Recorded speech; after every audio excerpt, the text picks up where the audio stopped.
My entire family cut me off after my wife cheated on me with my cousin and had his baby. They all kept it a secret from me while I was struggling to build my life and achieve success. Now, after everything I went through alone, they suddenly want to reconnect with me. I never imagined my life would take such a brutal turn. Emma and I had been together since we were awkward, giggly middle schoolers. By the time we got married right after college, it felt like the logical next step. We were that couple everyone envied, the kind you read about in cheesy romance novels. She was the girl of my dreams, smart, beautiful, and my biggest supporter. But dreams have a way of turning into nightmares. At first, marriage was everything I'd hoped for. We got a small apartment downtown, spent weekends exploring the city, and talked late into the night about our future. We had plans, buying a house, starting a family, maybe even adopting a dog. For the first couple of years, it was perfect, or at least I thought it was.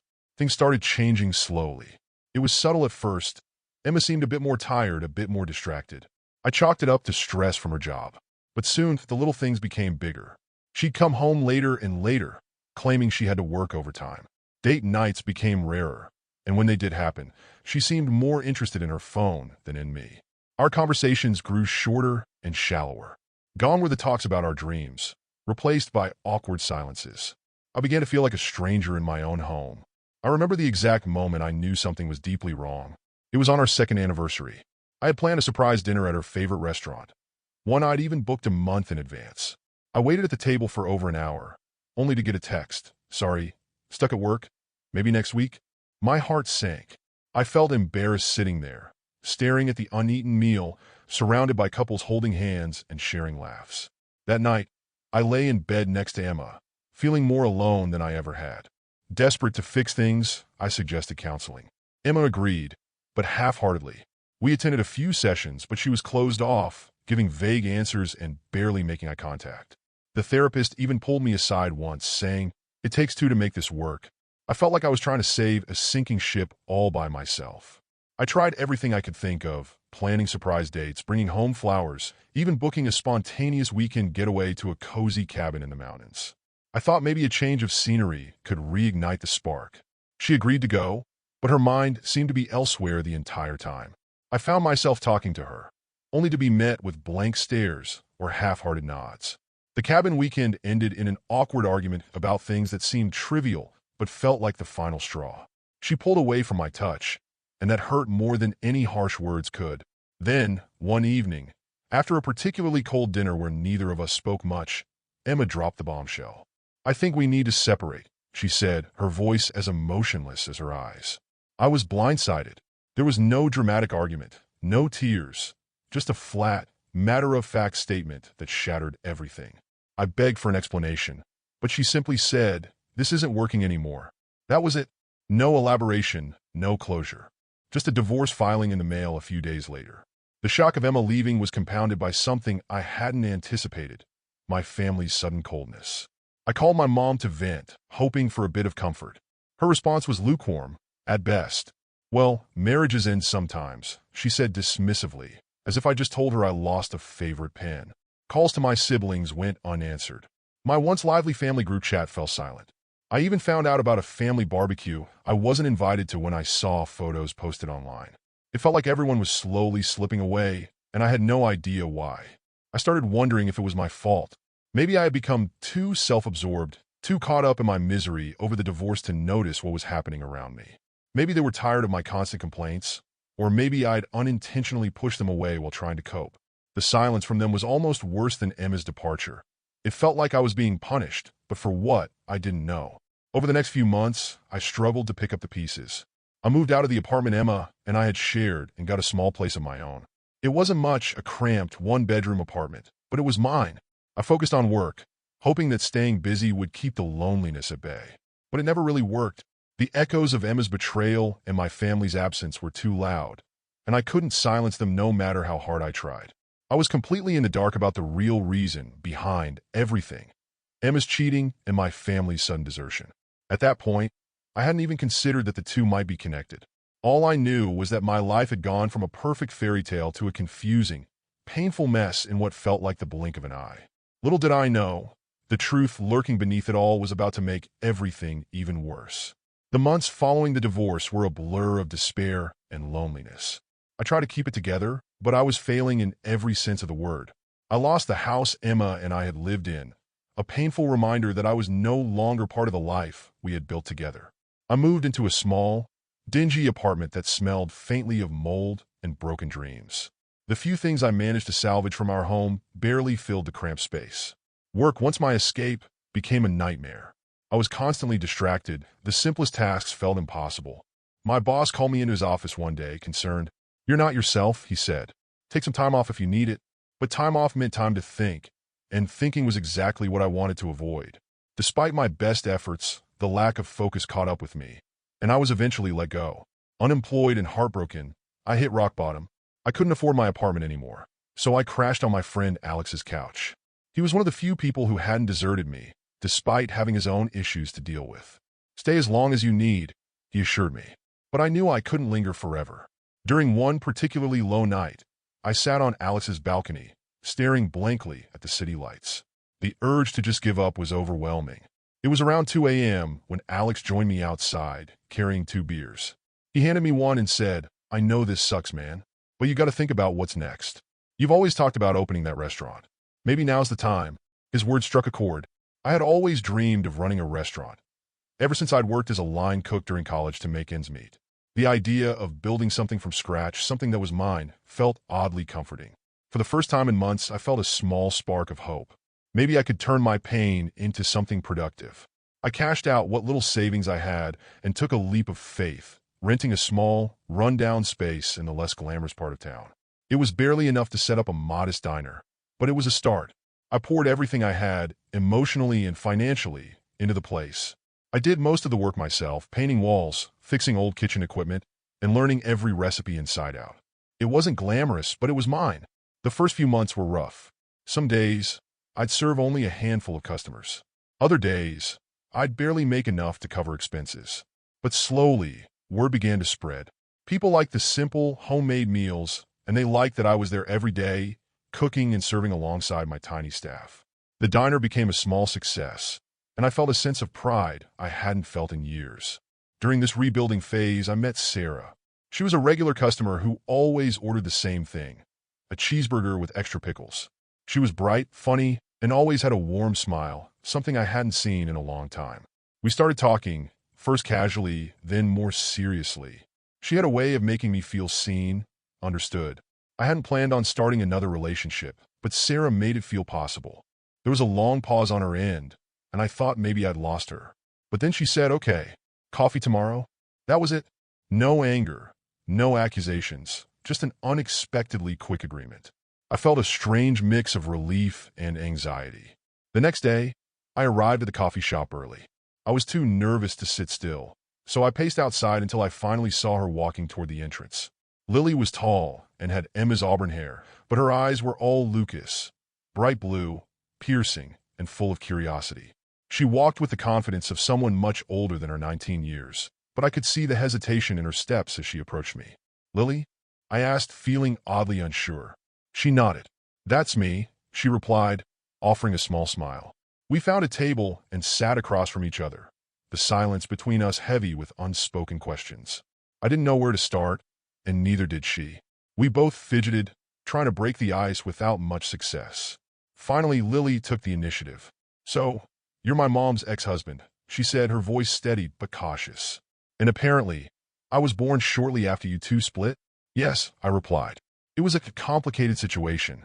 I didn't know about you until recently." "I'm sorry about that." She leaned back in her chair, studying me carefully.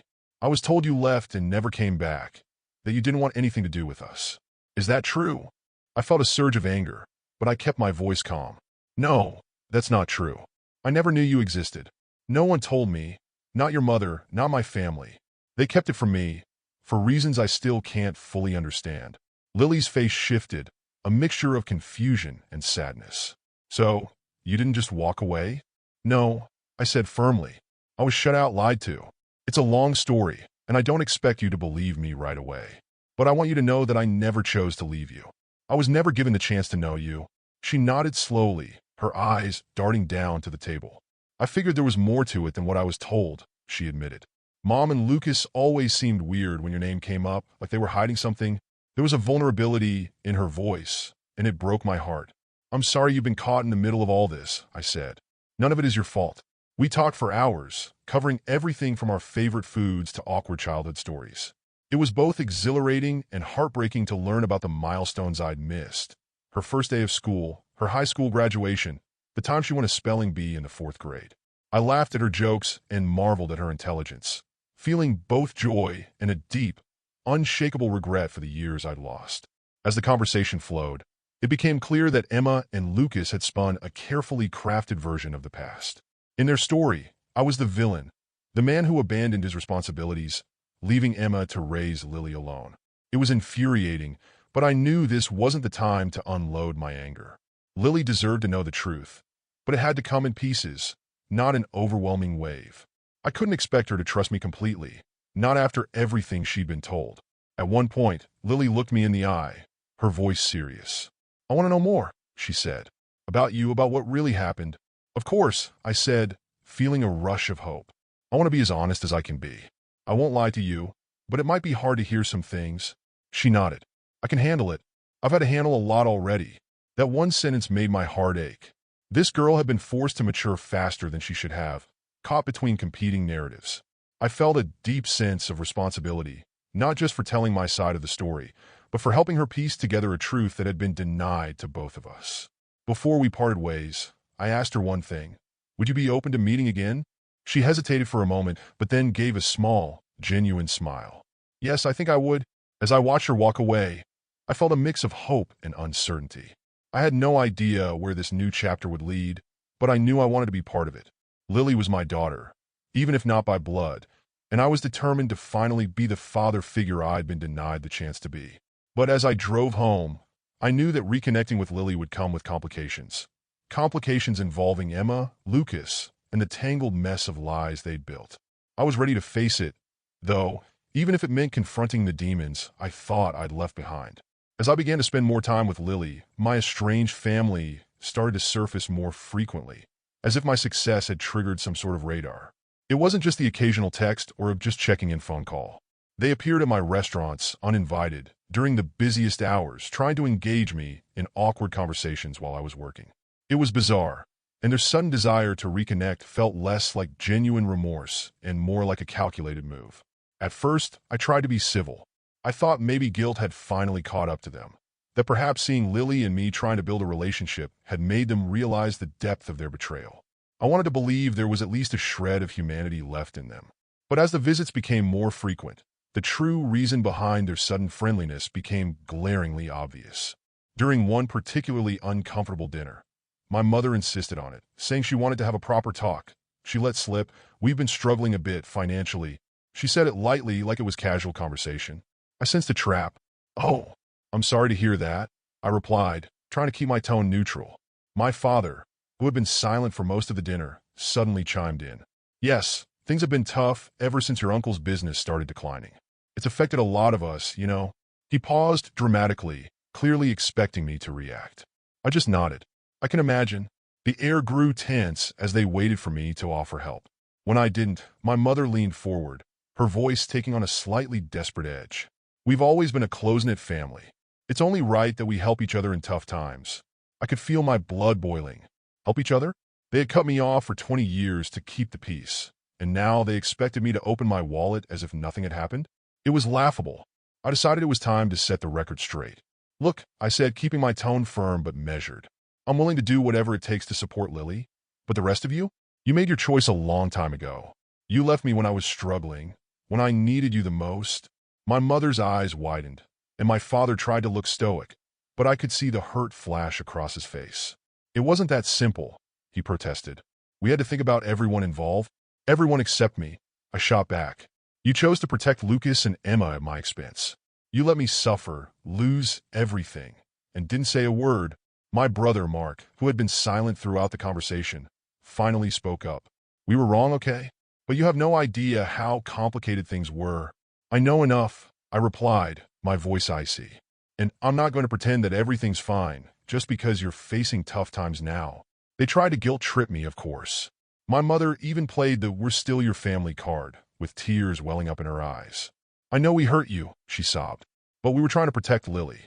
She was innocent in all of this. I stared at her, feeling a mix of disgust and sadness.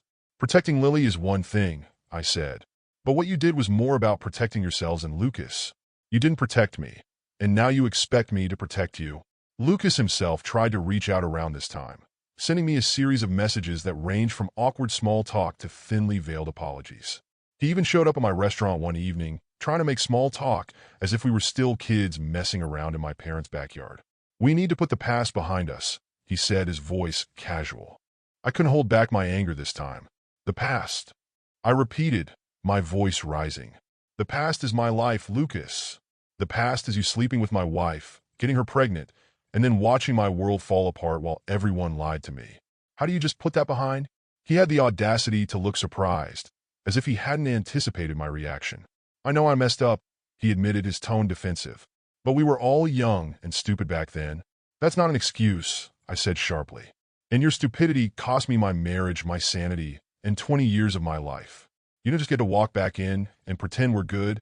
Lucas tried to guilt-trip me, too, saying that he regretted everything and just wanted us to be family again. But I was done. You're not my family, I told him bluntly. Lily is my family now, and she's the only reason I'm even talking to you. The word spread quickly among my family that I wasn't going to be their financial savior. They grew increasingly desperate, and their attempts to play nice became more transparent. My sister Lisa called me, trying a different approach. We don't need money. We just need you, she said, her voice soft, as if she was delivering a heartfelt line in a drama series. I almost laughed. You need my money, I corrected her. And let's not pretend it's about anything else. The phone went silent for a moment, and then she tried one last card. If you cut us off completely, it'll hurt Lily too. She wants us all to get along. I felt a pang of guilt at that. I knew she was right. Lily had expressed a desire for everyone to make amends, to have some kind of family unity. But I also knew that my family's interest in her was as opportunistic as their interest in me. I'll always support Lily, I said firmly. But the rest of you need to understand that forgiveness doesn't mean forgetting. The guilt trips continued for a while, but my stance didn't change. I had given too much of myself to people who hadn't deserved it, and I wasn't about to let them exploit me again just because I was finally successful. I wasn't the broken man they had left behind, and I wasn't going to be their safety net now that they were desperate. In the midst of all this chaos, my relationship with Lily grew stronger. She was confused by the tension, but grateful that I was honest with her. I appreciate that you're not forcing anything, she told me one evening over dinner. But I do want to understand the full story, even if it's painful. I knew that telling her the complete truth would be difficult, but I also knew it was the only way forward. I owed her that much, even if it meant reopening old wounds. Lily and I kept meeting regularly, and our connection began to feel more natural. Every week brought new discoveries. I learned that she loved playing the guitar, adored animals, and had a passion for photography. She was bright, funny, and thoughtful. Everything I could have hoped for in a daughter. Despite the lingering pain from the past, I couldn't help but feel a growing sense of pride.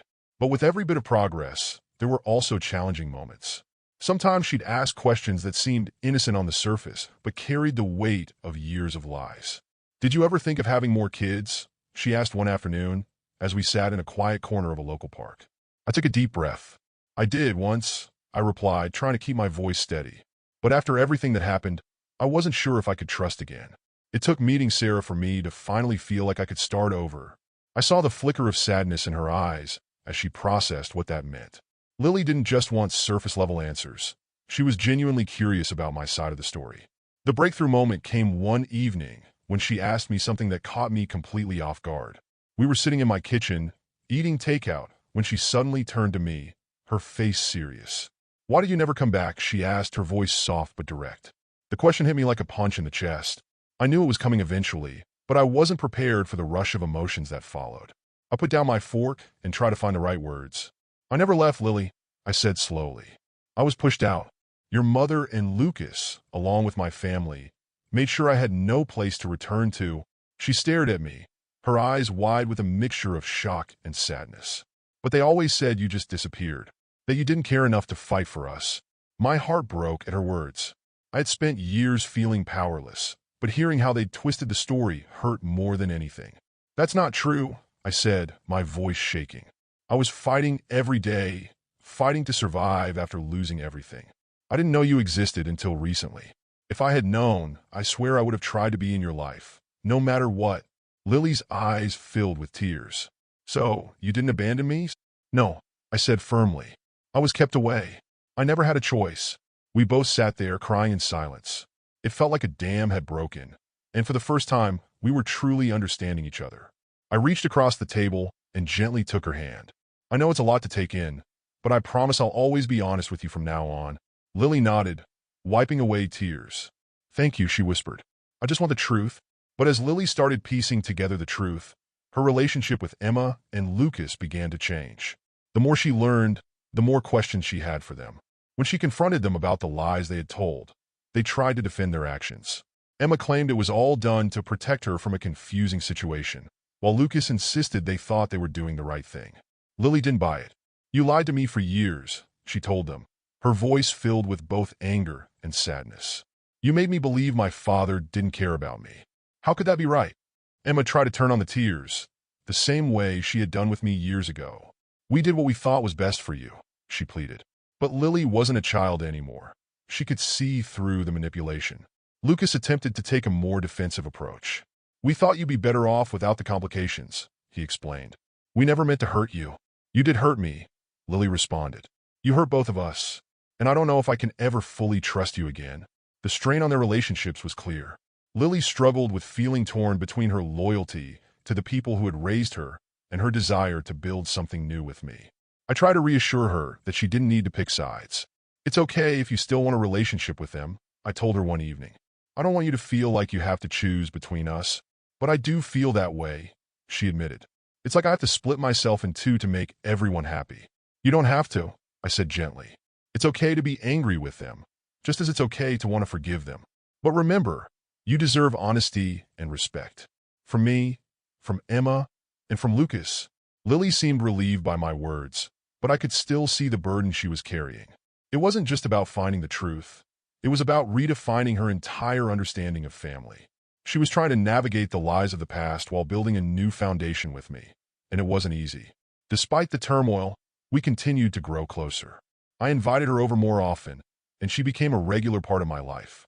Ethan, my son, took an immediate liking to her, often asking, "Is Lily coming over today?" Seeing them bond was both heartwarming and bittersweet.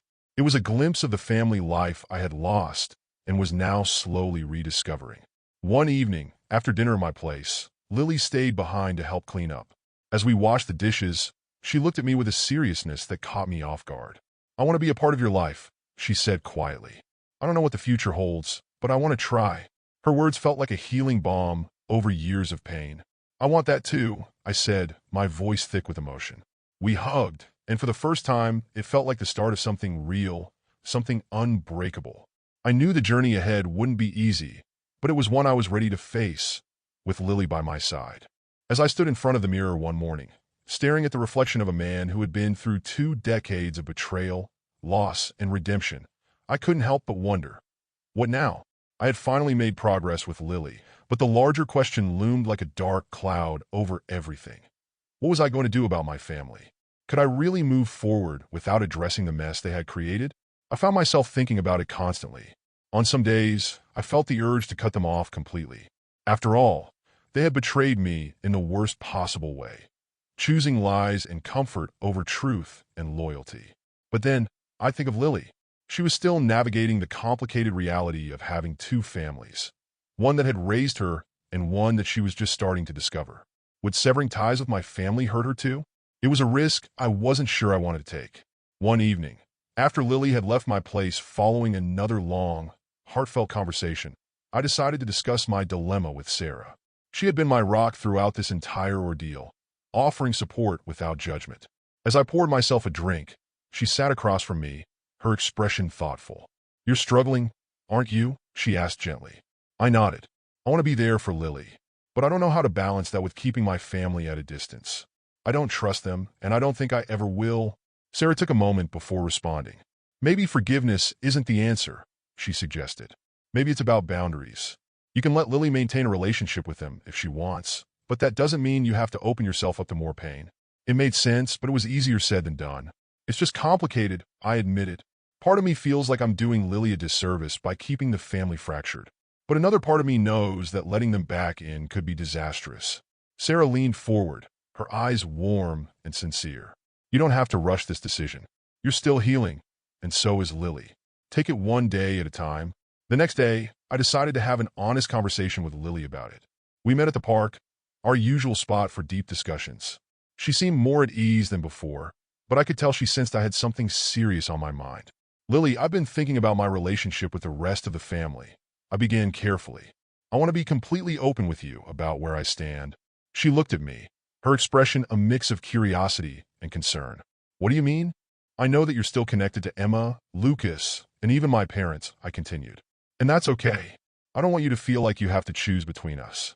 But I also need to be honest, trusting them again is going to be really hard for me. Lily nodded slowly, as if she understood the weight of what I was saying. I get it, she said. I've felt so betrayed by all the lies too. But they're still the people who raised me. I can't just shut them out, even if I'm angry. I know, I said gently. And I don't expect you to. I just want you to know that whatever happens, I'm here for you. But I also have to protect the life I've built, my family with Sarah and Ethan, and the peace I've worked so hard to find. She seemed to appreciate my honesty. I respect that, she said quietly. But I still want to try to make sense of it all. I want to have both of you in my life, even if it's messy. That was the thing about Lily. She was trying to create a bridge where there had only been walls before. It was admirable, but it was also a reminder of how complicated things had become. I wasn't sure I had the strength to cross that bridge with her, but I knew I couldn't turn my back on her efforts either. Over the following weeks, I started setting clear boundaries with my family.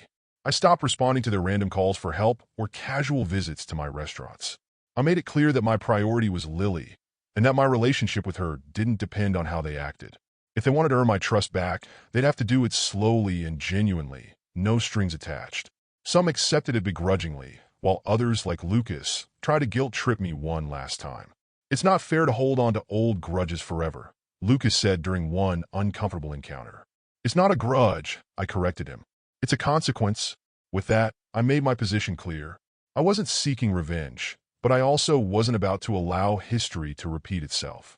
I had learned too much, suffered too much, to go back to being the person who let others decide his fate. As for Lily, she continued to amaze me with her resilience. She maintained her relationships with Emma and Lucas, but she did so with a new sense of awareness.